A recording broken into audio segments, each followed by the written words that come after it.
96 жылдан бастап Назарбаевтың жарлығымен 1 мамыр Қазақстан халықтарының ынтымақпен бірлігі күні етіп бекітілді. Елде көпұлтты мемлекет деген тіркес жиі қолданылуда. Алайда әлемдік стандарт бойынша жергілікті ұлт көлемі 65%-дан асқан мемлекеттер көпұлтты емес, унитарлы мемлекет болып саналады. Мысалға, Франция, Ұлыбритания, Италия елдерін алыңыз. Сонымен Қазақстан көпұлтты ел ме, әлде унитарлы мемлекет пе? Сұрақтың жауабын этнограф Қалыш Аманжолов тарқатады. Біздің Қазақстан ол көп ұлттық мемлекет. Көп ұлтты, оны ешқандай жасырмаймыз.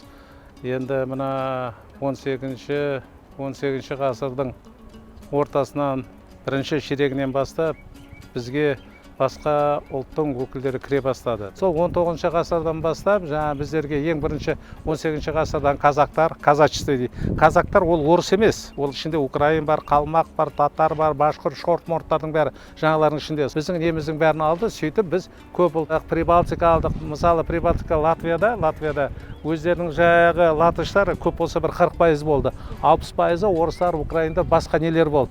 Олар бәрі унитарлық мемлекет, ол ешкімге автономия берген жоқ. Біз өзіміздің егемендігімізді алдық, егемендігімізді алдық. Біз унитарлық, зайырлы мемлекет. Бір конституция, бір үкімет, бір бізде әкімшілік территория реформа, біздерде міне облыстар, аудандар, облыс аудандар, сосын 3 қала республика үкіметке бағынады, ол Алматы, Астана және Шымкент. Яғни бізде унитарлы, көп ұлтты мемлекет, көп ұлтты. Сонда да былай, көп ұлтты дегенге бәрі біздер қазақтар басым ғой, 70% мемлекеттік тіл біздің қазақтың тілі. Орыстың тілі мемлекеттік емес, халықаралық қатынастар тілі. Ешқандай ол мемлекеттік тіл емес. Көпұлтты, мысалы, унитарлық, ода тұрған ешқандай не жоқ. Міне Қытайда да көпұлтты мемлекет, олар унитарлық.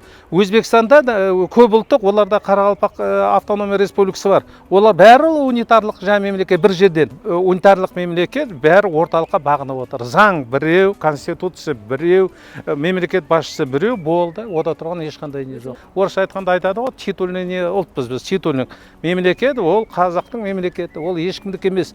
Біз мысалы өзбек бізден кетсе, өзің Өзбекстаны бар, орыс кетсе, өзің Ресей бар, белорустар кетсе, өзің несі бар, бізден еврейлер кетсе, Израильде өзің мемлекеті бар. Біз осы жерден келсе, қайда бізде ешқандай біздің неміз жоқ. Осы біздің ата-бабамыздың жері осы сақтап қалған. Яғни көп ұлтты, бірақ унитарлы мемлекет.